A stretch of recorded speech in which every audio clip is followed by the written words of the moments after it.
One of the things that happens in Creative Brain Week, and it happens every year without fail, and it's a fantastic thing, is that I become more and more ignored. I love it. And it's because conversations become more and more vital, more and more excited and enhanced, and that's exactly what we want to happen. However, we also have a commitment to start on time, mainly not for the people in the room, but because of the people online. And for those of you who may not have been with us over the last few days, we now have Creative Brain Week satellites. So at the moment in Cairo, there is another Creative Brain Week ongoing at the American University of Cairo, and they've been coming in and out of sessions, and I know there was interest in this session, particularly from them. Now, none of this would be possible without this person on my right, who I jokingly referred to as my glamorous assistant on Monday evening, a fact which I may live to regret. But mostly I am his glamorous assistant. I remained very inspired by the director of the Global Brain Health Institute in Trinity College Dublin, and professor of old age and gerontology, and a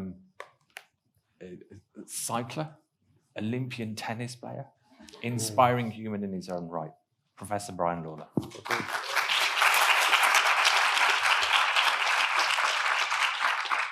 Thank you, Dominic. I mean, I'm just continue to be amazed about how Dominic can pull everything together, synthesize everything. He's got a huge brain, a huge creative brain. So thank you for this. So this, I think, is going to be a very, very interesting session. And it's a session in two halves. We're going to be talking about love and when love is not enough. So this is quite a complex area, and we're going to be talking about some of the complexities of love, care, and caring, and ask the question, is love enough to support a healthcare system? So maybe I could just put it to you. I mean, can anybody help us with what is love? Can we talk about love? I mean, is there love in the air? There's love in the air this morning here. But who thinks it's a feeling or an emotion? Okay. Someone said to me, well, Brian, love is it an emotion or is it a decision? So who thinks love is a decision? Not so, okay. So is it an emotion? Is it just simply a decision? Or is it an action or a behavior? I mean, do you show love through your actions, through your behavior? Who thinks it's really more an action and a behavior? Okay, well, is it all three? All three. Hands up, all three. Okay, all right, okay. We solved it. We solved what is love. Is it a mix of all three? But I mean, I think these are the questions, and I think, I certainly don't have all the answers, but I'm going to be looking to experts here in the room who are going to come and tell us a little bit about the emotion, I guess the decision part, but also the action, the caring part. So we have a neuroscientist, we have a political artist, and then we're going to shift. In the second half of the session, 11 o'clock, we're going to move towards people who are involved in public health, in regulation, and in policy making in terms of our care system. So let's start now with the first part, which is really looking at the neuroscience, the circuitry of love or desire. So I need to pause for a second. It's okay, no panic. While we have a small technical glitch that we need to sort out. So do you want to come do that? Okay. Yeah. And then you just run, and then we're fine. We had a note on the schedule for a long time about this morning, and it said, Dominic tap dancing. And it was a note, it was an in-joke with the kind of, with the production team, because we were, well, okay, all right. Are you ready? Ready? So I've learnt the hands, but I'm working on the feet. So I can do, this bit's good. Do you want to join me? We do tap dancing. 1, 2, 3. And then can you go the other way? Fantastic. Yeah. No more tap dancing, okay. We'll save that for later, all right? We'll save that for later. Okay.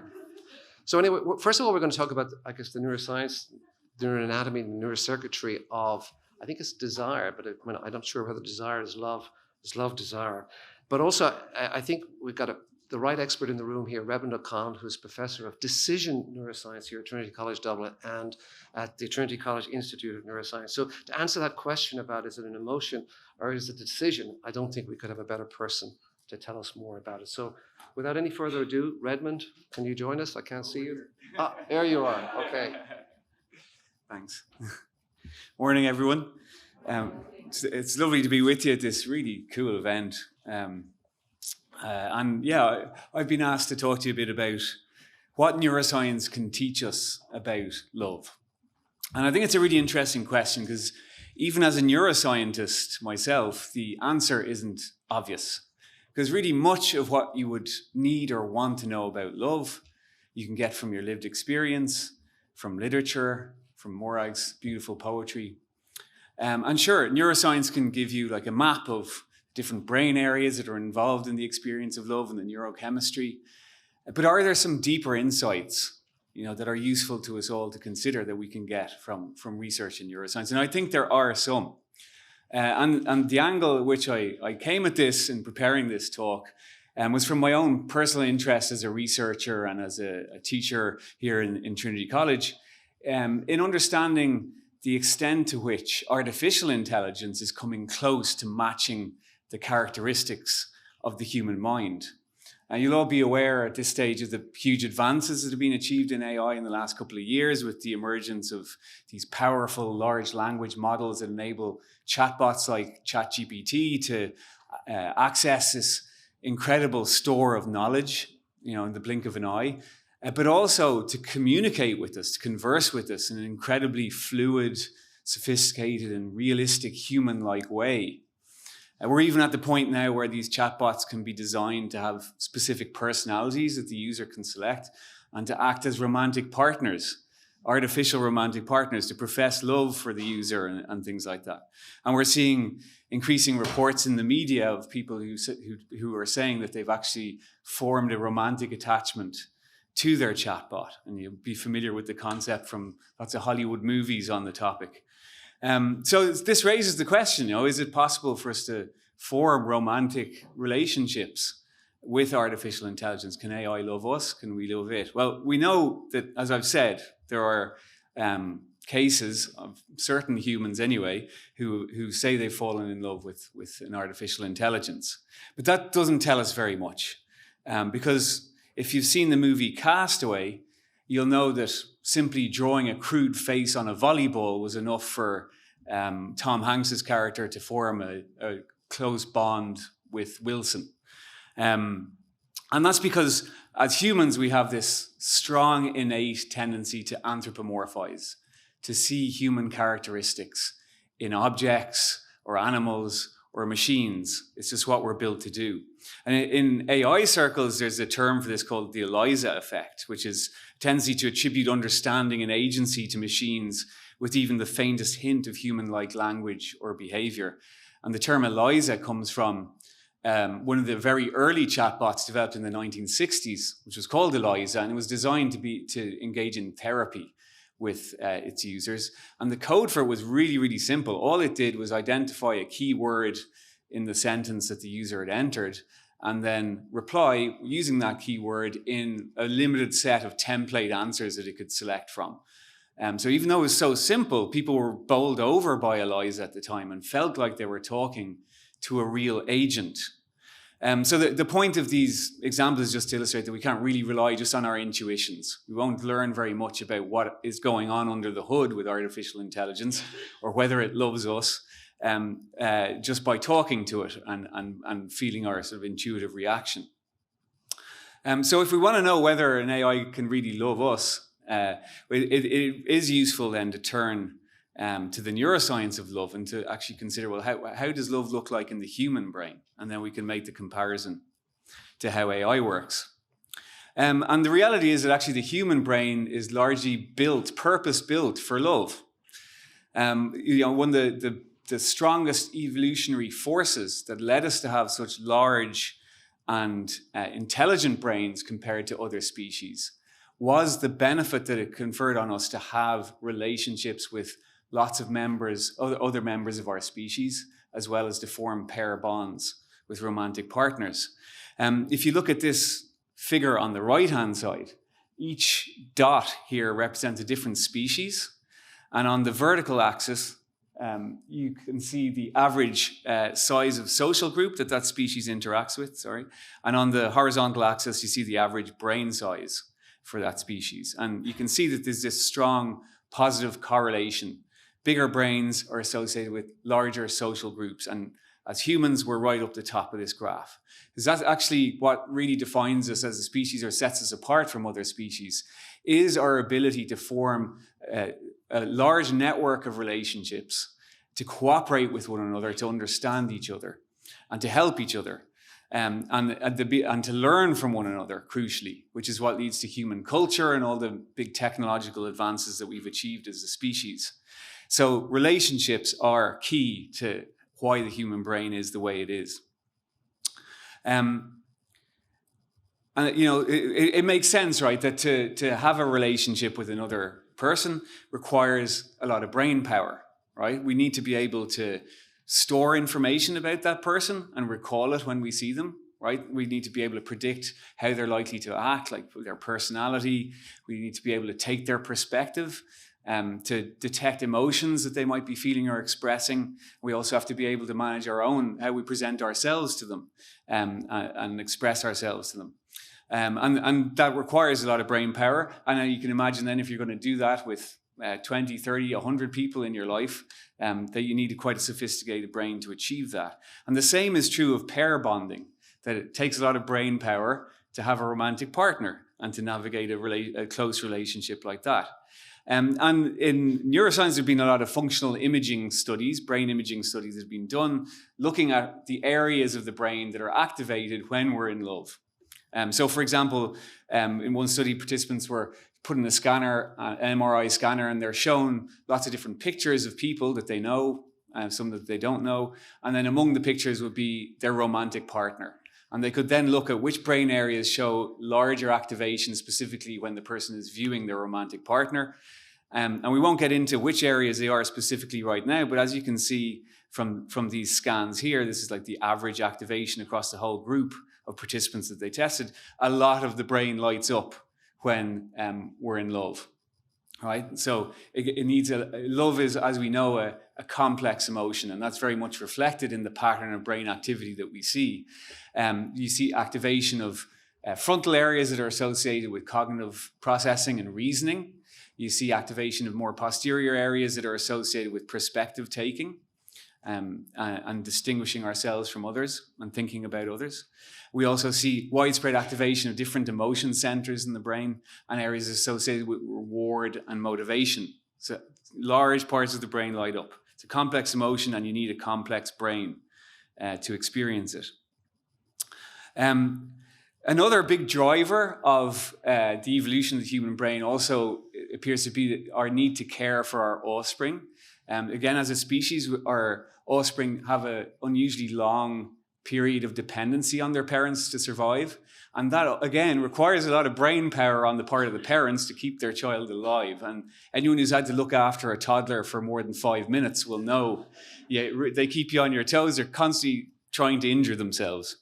And so that too would have been an evolutionary pressure on us to be more intelligent. And Celeste Kidd, who's the adult photographed on the right-hand side of this slide, has done a lot of research on this and found that, or developed a theory that the human skeleton places a limit on how big the human brain can be at birth, right, in order to fit through the birth canal. And so as a result, we tend to be born. We are born with brains that are massively undeveloped, right? There's a lot more development that has to occur over quite a few years after birth, and so that leads to a long period of dependency then on the part of the child on their parents, and a demand on the parents to be intelligent. So it creates this extra force, this extra benefit of developing an intelligent brain. The fact that there's also going to be this dependency. So again, the care for others, care for our offspring, is another fundamental driver of the human brain's evolution. We see that too in the neurochemistry of the brain, that there's a whole set of chemicals in our brain that seem to be involved in the experience of love. You might have heard of the love hormone oxytocin, or the cuddle hormone. That certainly seems to play a role in pair bonding and also bonding with offspring and attachment. But we also see involvement in several other neurochemicals associated with love for offspring or romantic partners, including dopamine, which is like the feel-good chemical in the human brain, and noradrenaline as well. They're all activated, again, reflecting the complexity of this process. There's also research showing that actual, physical contact and face-to-face contact and eye contact all seem to play an important role, that you see higher levels of these love-related chemicals in the brain when participants are touching or facing each other or gazing at each other. So the importance of being physically present to the experience of love is reflected in the research as well. I think another important insight then, apart from the fact that our brains seem to be wired very much for love in this way, it's really like a huge part of why our brains are the way they are. Another important insight that we've got from neuroscience that I wanted to share today is into the roots of empathy. How it is that we're able to understand each other's feelings, just kind of share each other's feelings. And a key observation across quite a few years now of research in neuroscience is that at least a part of that, a part of how we achieve empathy with one another, is by activating the same brain areas that we would activate when we're experiencing a particular emotion, when we're seeing somebody else experiencing it. So, for example, when we experience disgust, if you're shown some disgusting images when you're in an MRI scanner, it's a particular brain area called the insula that will activate when you're experiencing disgust. But equally, if you're shown images of just people's faces expressing disgust, you will also show activation of your insula. And it seems to be that ability to sort of simulate or recreate emotions in our own brain when we're viewing someone else expressing them, that can be part of how we form that bridge between what each other is feeling. And the same has been seen in research on pain. So there's a set of brain areas that are reliably activated when we experience pain. So, if you're in a scanner and you're given a little pinprick or a mild electric shock, areas like the anterior cingulate and the insula as well are activated when we feel pain. But we also activate those same areas when we're observing somebody else feeling pain. And there's been a series of studies showing that the same is true, of course, when we observe our romantic partner experiencing pain. And actually the degree to which we show activation of these pain-related areas when viewing our romantic partner experiencing pain is correlated with questionnaire measures of empathy. So people with higher empathy will tend to show higher activation of these pain centers when viewing somebody else feeling pain. Interestingly, it's been shown that acupuncturists don't show this activation of pain centers when viewing clients having the needles applied. And the suggestion there is that, that it makes sense that if you're going to do acupuncture as a career, you're going to have to be able to turn off that empathy, or it's going to be pretty hard going. I hope I haven't insulted any acupuncturists. It's not meant to be a criticism. So another important observation as well, so I think our brains are wired for love. There's a neurochemistry associated with love that is associated with pleasure and stress reduction and things like that. The flip side of love, of course, appears to be is loneliness, right? And there's quite a lot of research in neuroscience on the effects of loneliness in the brain. There do seem to be quite a lot of negative effects. But one thing that's really interesting that comes out of this work is that you hear on this slide have just highlighted again some of the key brain areas that are reliably activated when participants are in love. And what we find is that loneliness is associated with dysfunction in a lot of the same brain areas. So again, acting like the flip side to love. So reduced activation of areas like the amygdala, hippocampus, and prefrontal cortex. You don't really need to know what those areas do, but these are the kind of key areas that are activated when we're in love, and they're key areas that show sort of reduced activation or abnormal activation when we're suffering from loneliness, and also reductions in dopamine transmission in the brain as well. So this really gives a sense that love is actually a biological necessity in a lot of ways for humans, and it's as needed for our well-being as exercise, water, and food. So just to return then to the original question that I kind of set myself here of whether AI is capable of loving us or coming close to it. Well, AI like ChatGPT is essentially a very fancy, very impressive autocomplete algorithm, right? It's just trying to find, it finds statistical associations between words and identifies what the next word should be in a sentence. That's all it does, right? And I think hopefully from the few examples I've given here, you'll see that neuroscience tells us that love is much more than that. So thanks very much.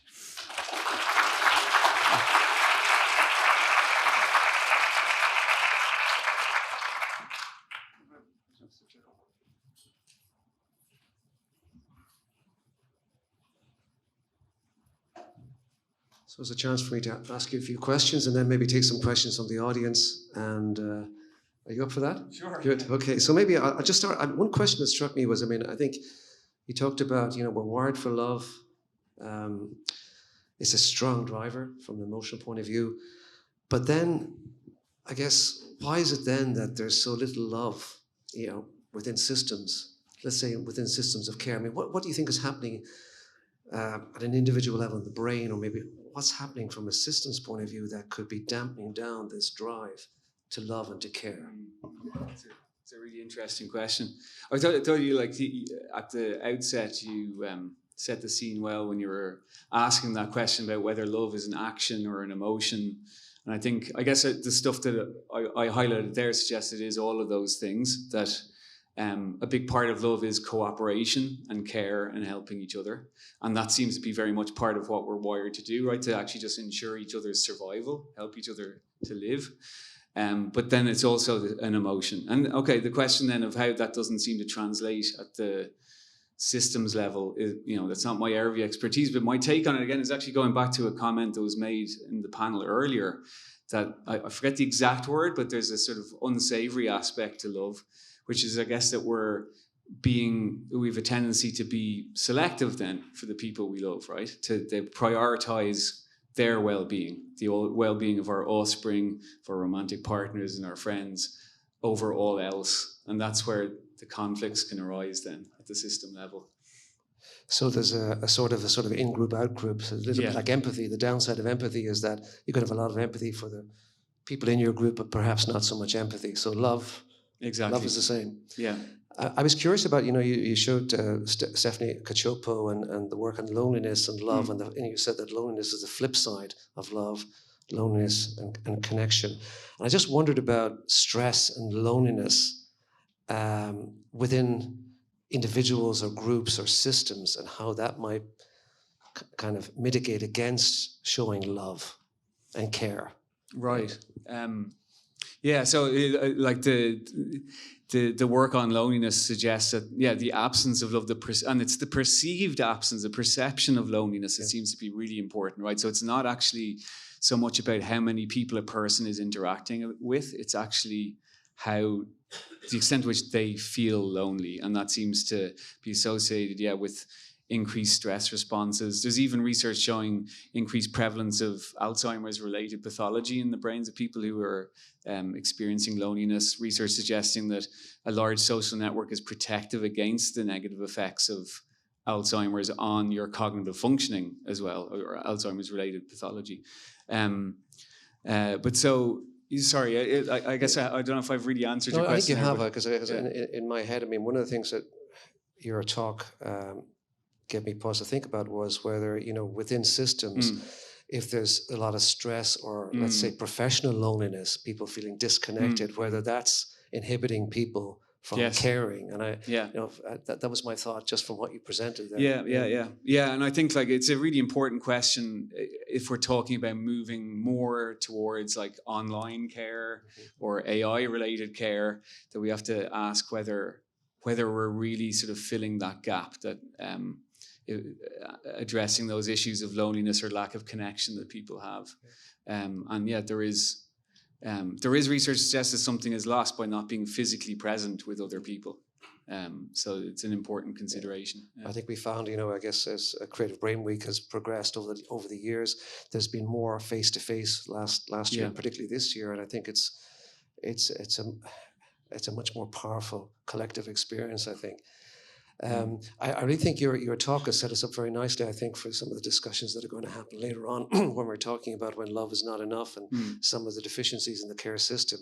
And I think the science that you've described really, I think, will help us understand this better. And we may have to bring you back into that conversation if you're still around. Sure. But maybe we could go to the audience just to see, are there any questions from the audience for Redmond with regard to the science of love? There's a person up here with their hand in the middle. Yeah. I was just interested in the experience of being listened to, and maybe, if a chatbot was listening to you versus someone whose brain is lighting up with empathy, and what the experience of the person being listened to is from the point of view of neuroscience. Is it different?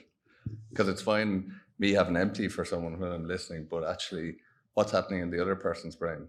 Yeah, I think that's a really interesting question. I don't think there's much research on that yet, actually, and I've tried to find it in preparing for this talk. But again, I think it goes back to this. So it's clear. I think it's obvious that you can get something from a romantic chatbot, right? That you're going to have somebody who's going to always listen to you and always be empathic and prioritize your needs and wishes over all else because they don't have any needs or wishes of their own. If you're just talking to a large language model, so that can be nice in a way. But I think I think there is some interesting research to do to figure out exactly what's missing there and what the impact is on the human mind and brain of engaging with that sort of AI romance. But I think, again, going back to the point about love being an action, that actually the act of caring for another person is a really important part of a relationship and of love. And I don't really see how you are doing that by talking to a chatbot that is just there to serve your needs. So we have time for one more question. So thank you for your presentation. I've heard my whole life that love is relationship and interaction, and against what may be thought that the opposite to love is hate. For me, to my understanding, the opposite of love is indifference, like not caring. How may be a way to measure indifference in the brain? Ooh, that's a good question. Indifference. Yeah, I mean, these are usually things that can be.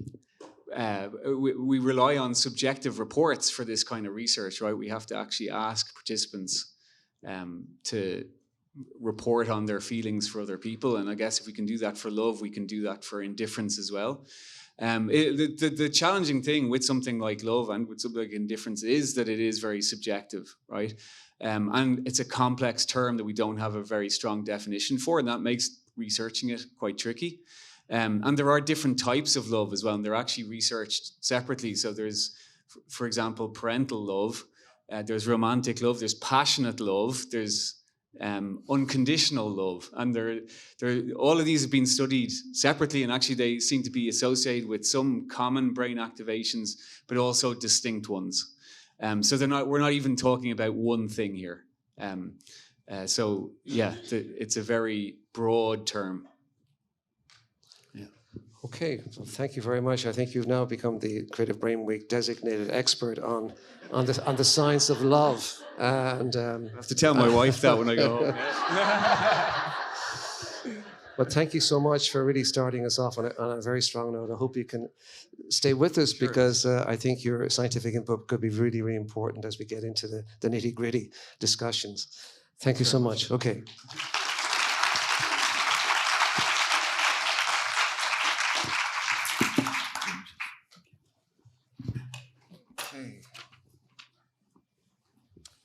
So now it's a great pleasure to introduce our second speaker for this session. It's Dr. Cissie Fu. She's a political theorist and co-founder of the Political Arts Institute. She's also the head of the McNally School of Fine Arts at LaSalle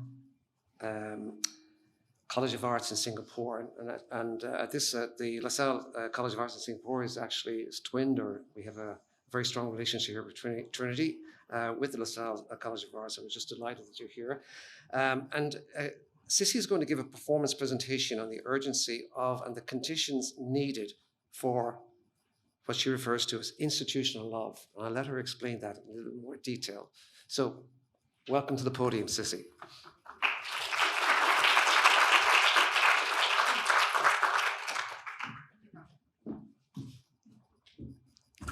Hello, everyone. You know you've got an audience when there is a response to a call. We were talking about the ways, I think there's a question about what is happening when we are being listened to.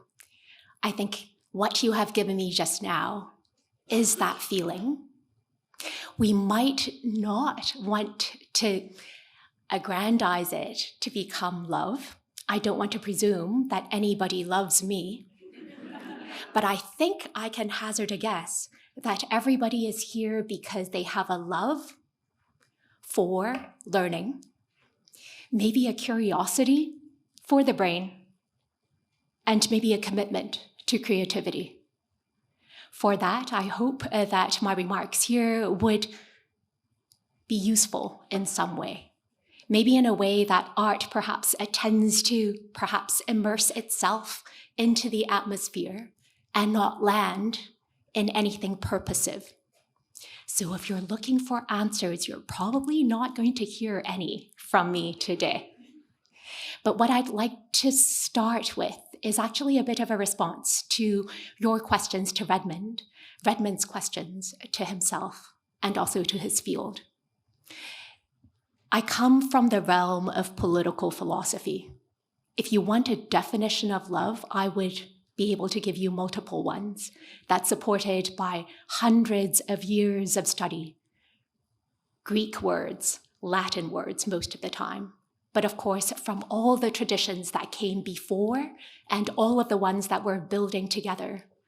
I remember the very first question of Creative Brain Week coming from the center, a question that asks us to remember that in this realm, within the field of neuroscience, psychology, the creative brain, the arts, all fields within academia, perhaps sometimes we need a reminder that many of these concepts and practices are already practiced and bound up through years and years of practice in indigenous communities, through ways of knowing and being, thinking, making, ways of loving that we perhaps couldn't quite put a scientific definition on.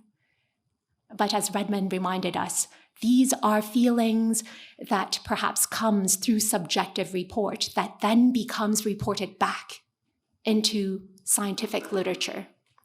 I welcome all of us to think about institutional love in the context of an expansiveness, a way in which we can be together, perhaps without first identifying oneself as a specialist or an expert in a particular field. I have lived 45 years. This is what I bring to you through my experience and from my lineage.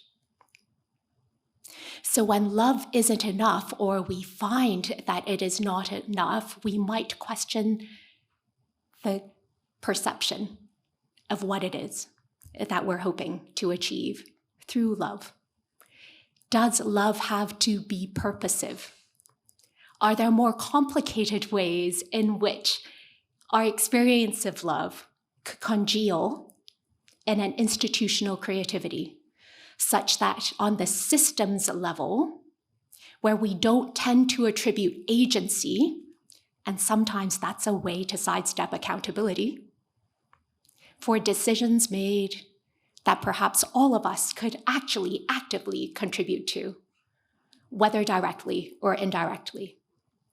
So for this talk, what I'd like to suggest are two maybe chemical material conditions that help us understand that when we come together through space and time, that love could, in addition to being an emotion and a feeling, an action or a decision, that it is also a resource, that this is something that we can build together.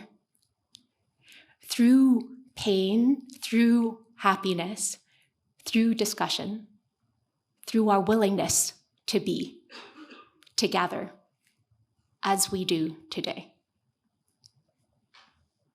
Sacrificial and inherent vice. Are these terms familiar to some of us? May I see a show of hands? For sacrificial protection. Do you have a sense? If you think you have a sense of what it is, please lift your hand.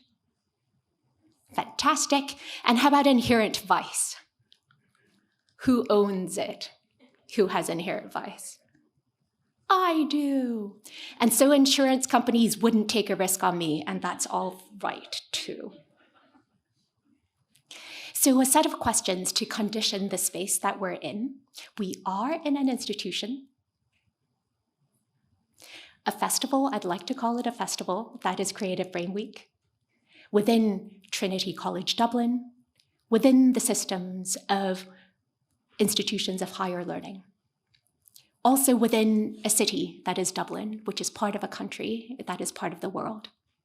I don't mean to sound like James Joyce in A Portrait of the Artist as a young man, but nonetheless, if we trace the lines through which we flow through what I would like to call up now, and this is my occupational hazard as a political theorist, the words of Hannah Arendt, a German Jewish female philosopher, who in her thinking through the 1900s, having had to flee her homeland through World War II, settled in Paris, then eventually settled in the United States of America.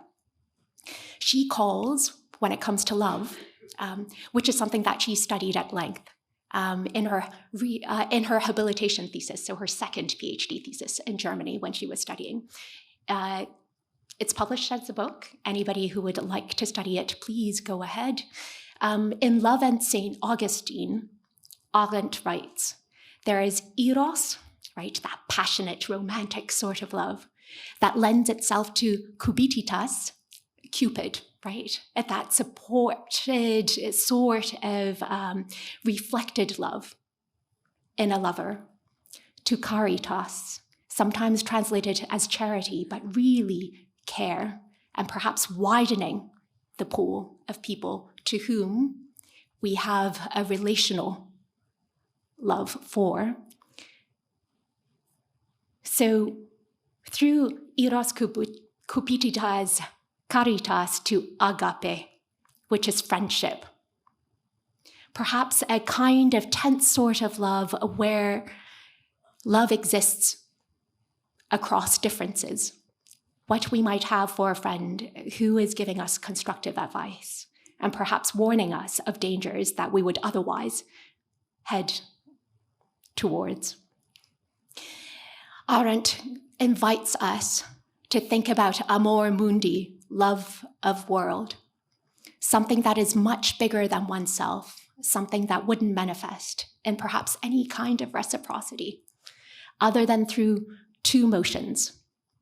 One of forgiveness, not to forget, but to forgive.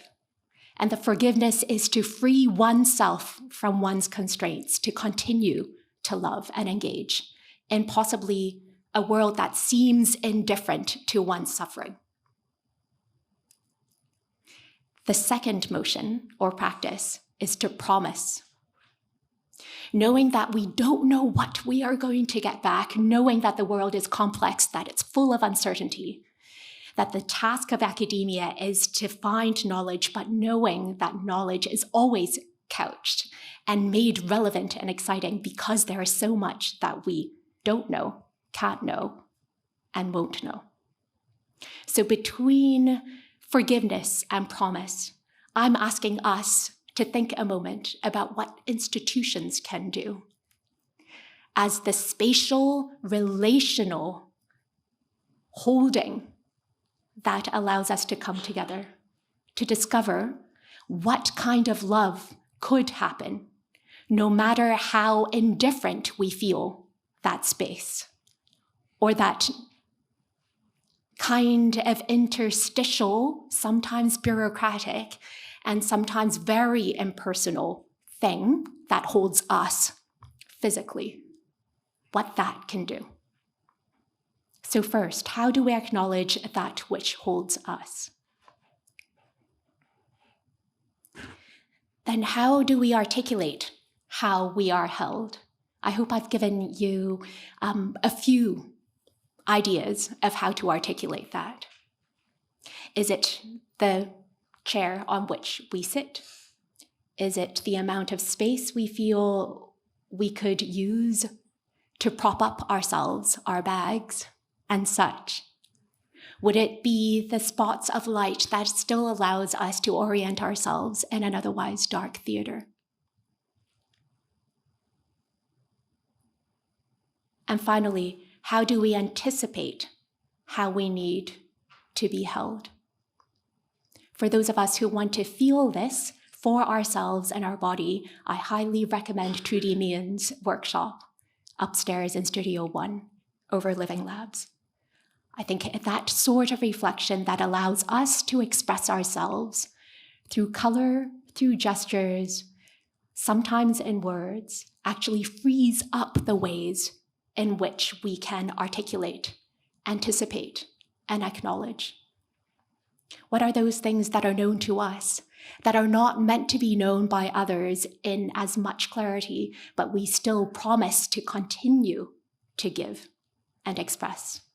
That is perhaps what art can do. So a bit about sacrificial protection. Maybe a diagram would help.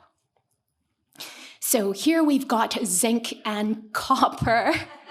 And now you know I'm talking about something very basic, perhaps something that we might recall from secondary school.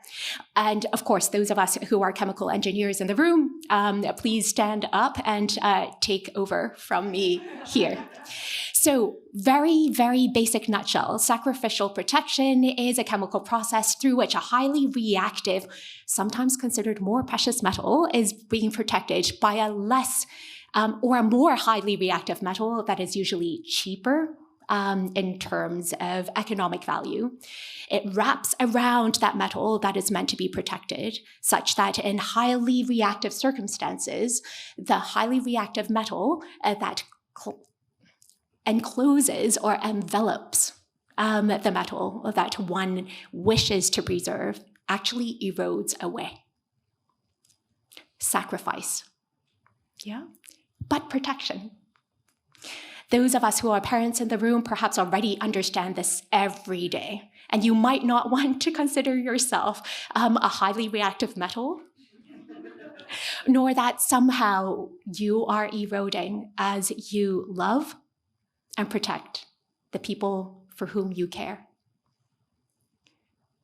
And those of us who are not parents might remember what we also do as teachers, as educators, as carers for the people around us. I'm not suggesting that we have all faded away in some way. I'm asking us to think about the moments when we give, and sometimes we might ourselves report that as a sacrifice, what we get back. What is eroded is perhaps some of the material conditions that also protect us.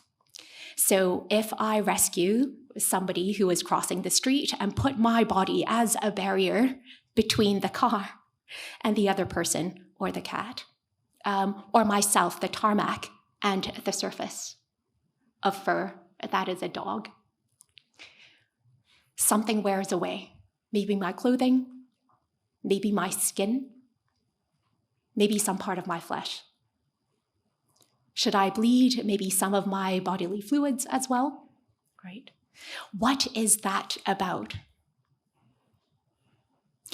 Now I'd like us to think about how within institutions, whatever institution and organization in which we work, actually also has these modes of protection and sacrifice.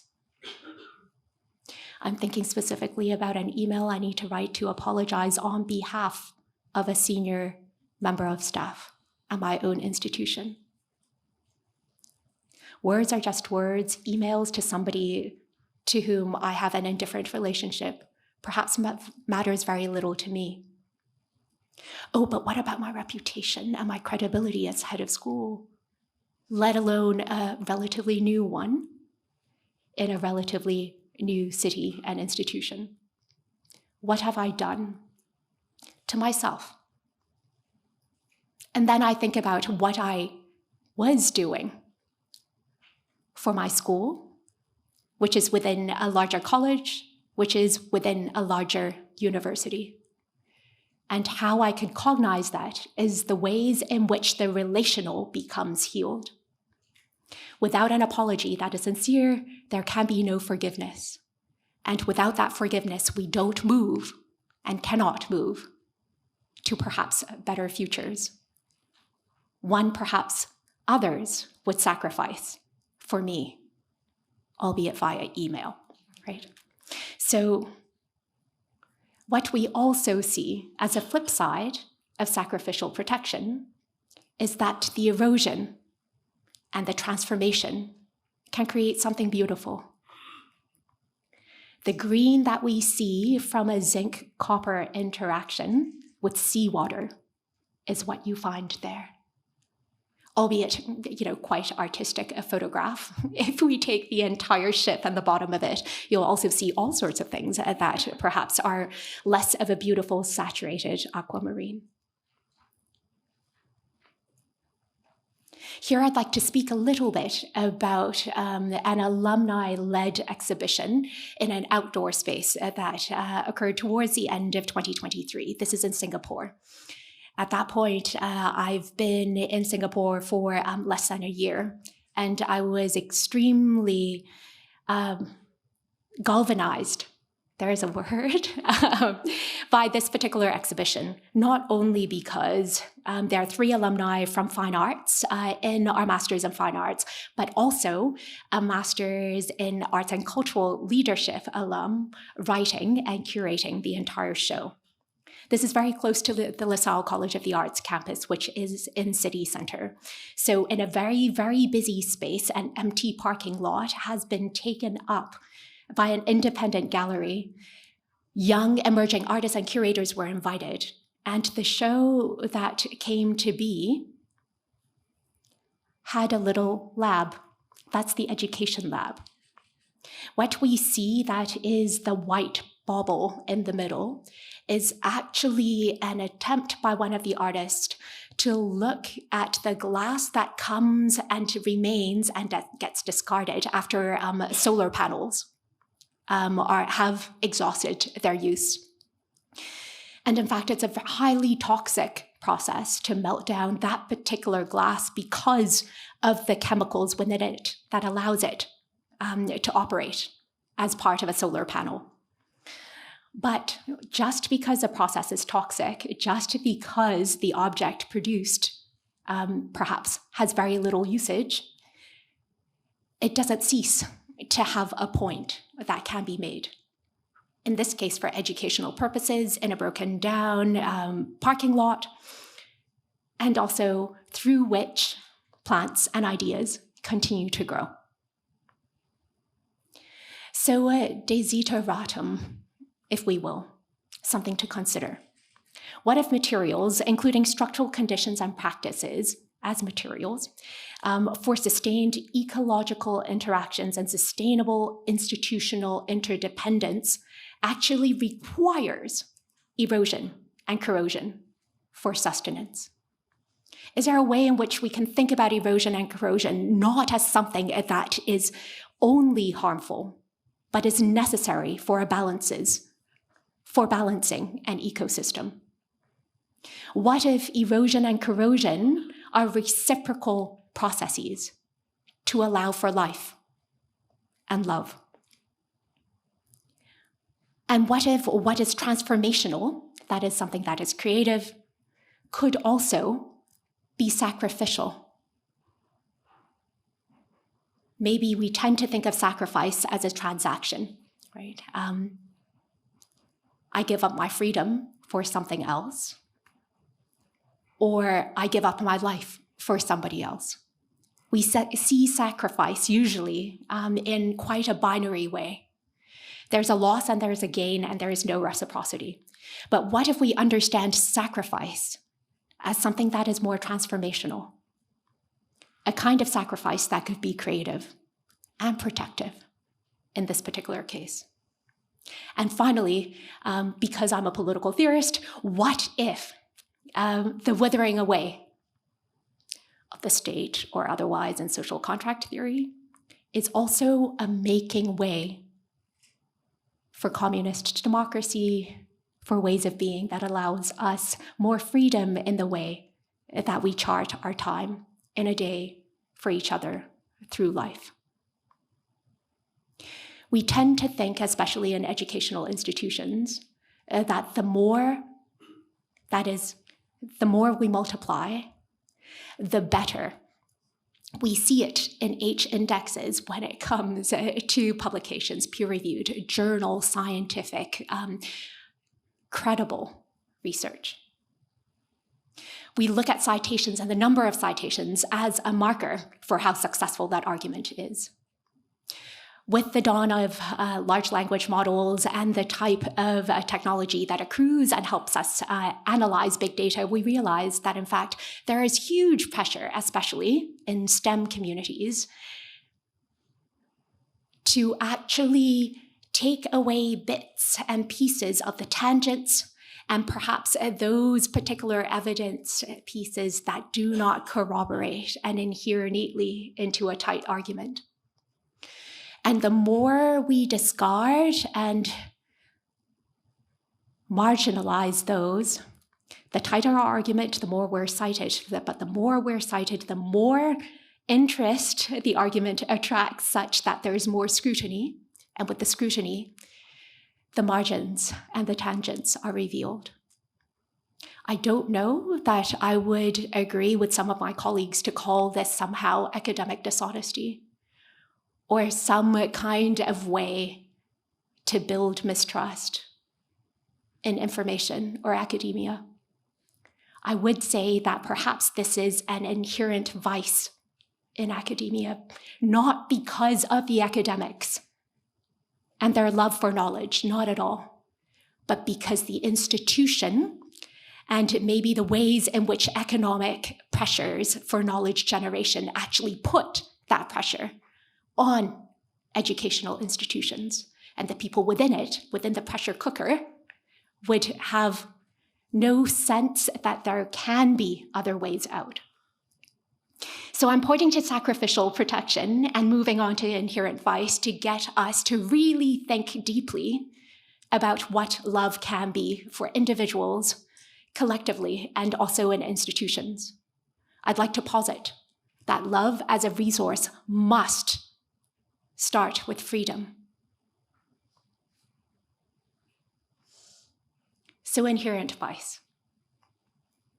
Those properties and our chemical makeup and our material makeup that might already make us vulnerable to vice, things that perhaps don't have integrity, maybe not a virtue, maybe not something to boast about. Yeah, those of us living with congenital conditions, those of us who arrive at an institution having to declare pre-existing medical conditions and inherent vice. This person, might not be able to hold a 4-hour lecture, right? This person might not be able to sustain a workshop or a studio that requires a lot of mobility within the studio or the classroom. So inherent vices. Also, perhaps those of us who are less curious, more indifferent to the world, the ways in which our upbringing might have something to do with it. So, vice that is inherent. Here's a proposition for us. What if structural integrity, that which holds an institution together, ensures its longevity? What if structural integrity is a myth? Something that is told to us as something that is and should be the hallmark of things that are successful. What if structural integrity is a dream, something that we hope for? Here I think of a particular quote from a novel called The Society of Reluctant Dreamers by Portuguese Angolese author Agualusa. The novel itself is about the Angolan Civil War, and in it, the most treasured resource are not spies, but people who dream, because dreamers could remember the future. So we might also think of Philip K. Dick and all sorts of science fiction here. But what if structural integrity is a dream? It's something that we hope for, remember from the future, but not something perhaps attainable now. What if structural integrity is a hoax? It's there so we would comply. Social contract theorists of the 17th and 18th century, John Locke, Thomas Hobbes. Oh no, life is brutal, nasty, and short. So you'd better give up part of your freedom, if not all of it, to the state to ensure that your obedience at least protects you from the random acts of harm that would otherwise befall you in the state of nature. Does right actually conquer might? Is my question to you right now. With the state of the world, with recurring conflicts in the same parts of the world. So, if structural integrity might be a myth, a dream, or a hoax, doesn't it become a hindrance? Doesn't it limit us in our thinking, in the creation, perhaps of different ways of gathering, institutions that could hold, acknowledge, articulate love? So that when we're in it, it's not so much the warm, fuzzy feeling that we yearn for in personal relationships or within the family, but a different kind of way which we could draw love as a resource to sustain the activity within the institution itself. So if we think this way about structural integrity and not see it as an inherent virtue or inherent good, or the hallmark of success of an institution, what we're doing is actually challenging the way in which we think and learn and gather. What if some of us are meant to leave the room at some point to empty a seat for somebody else waiting at the door? What if we hold the door open such that more people could move through the threshold and perhaps lose our own seat? How much of that sacrifice is a protection of maybe something that is more common, that sustains the resource that we all need and draw from at a later time, in the past, and also in the present? It also gives us a chance to think about what is outside the binary of vice and virtue, good and bad. Not so much love and hate, thank you, love and indifference, or love and loneliness. What if these are not the same coin? And what if there are more faces to the kind of coin that we should actually be dreaming about? And it also opens up choice. Brian mentions, and also Redmond reminds us, that love can be a decision, that it's a choice. We choose to act, we choose to make up our minds about something in the face of uncertainty. So what choice can we make that is structural? And finally, what if structural integrity moves us towards change? We might say that not all change is good. Well, okay.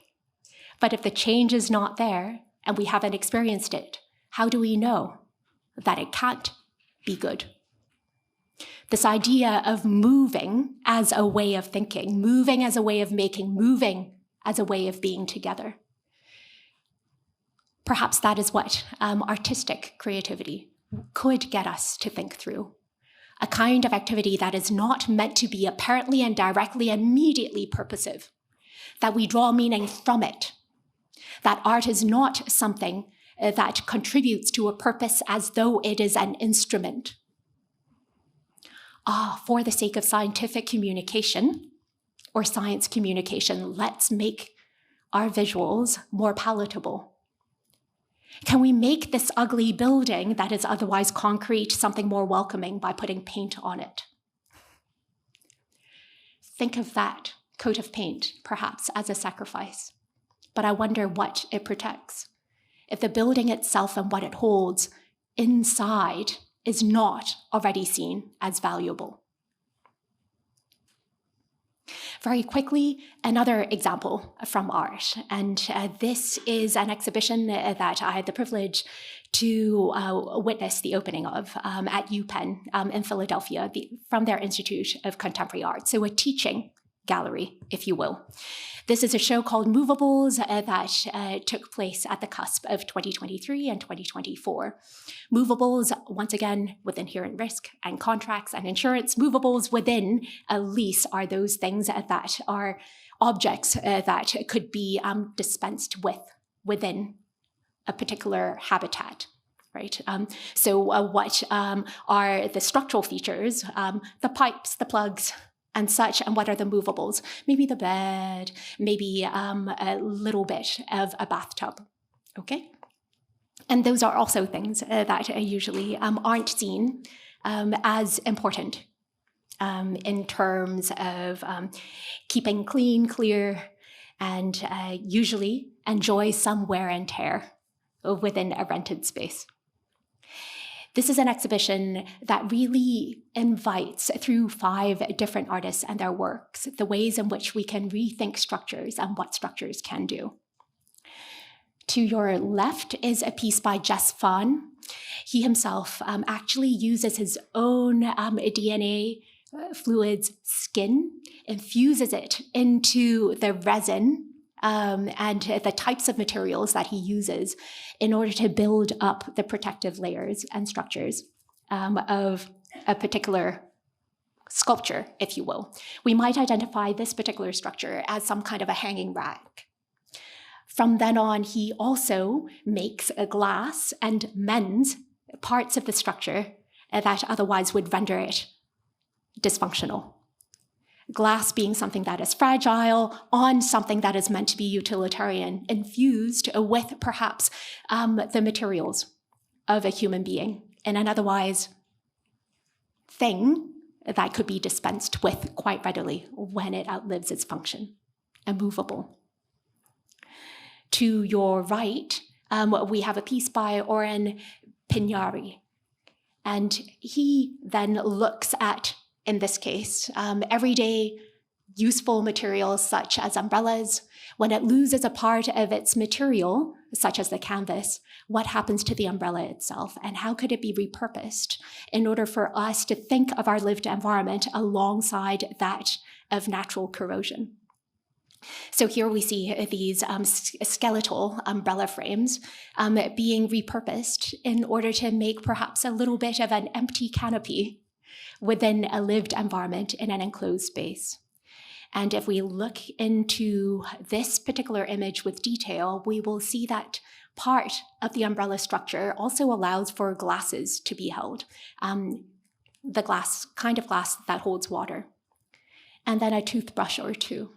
So imagine this in your bathroom every morning as you think about our relationship and the sacrifices and the protections that comes through non-human environments.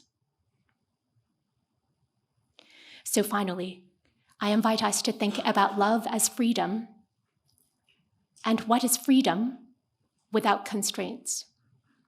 Again, the social contract theorists of the 17th and 18th century would say, well, no, there could only be freedom with a constraint. Those of us who are creative in the room, and creative widely construed, whether you could exercise it in your day-to-day paid work or not.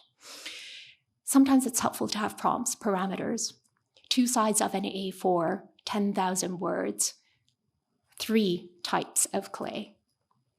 It is within constraints that we could find freedom, and creative constraints actually allow us to think deeper, more conscientiously about the way in which we use our resources, rather than a kind of license that is anything, anytime, as you wish. Right? Sometimes when we have to open a prompt or to open an invitation, we freeze and we're not able to move. We get suspended in uncertainty.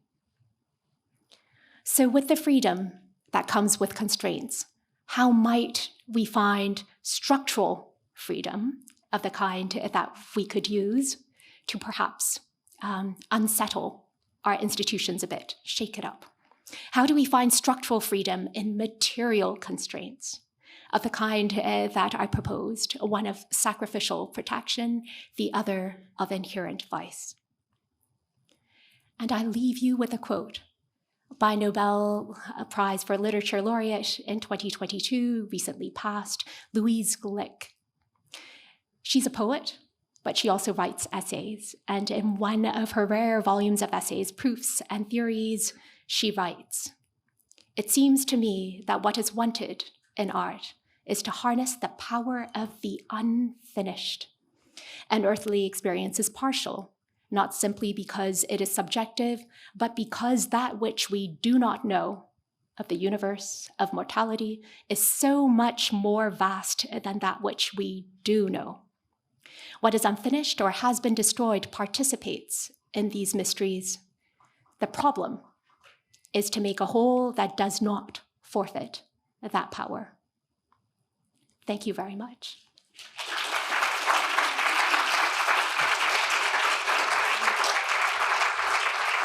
Cissie, thank you so much. I mean, that's an incredible juxtaposition, I think, of the art and the science, and I think is extraordinarily thought-provoking. We don't have time for questions, but I think the concept of this fourth dimension and love as a resource, and this issue of erosion versus protection by the institution, I think, if I'm reading it correctly, I think this will have very, very important resonance in terms of some of the conversations that we're going to have. And I hope that you will participate in the next part and maybe an input from this perspective, which I think is so important.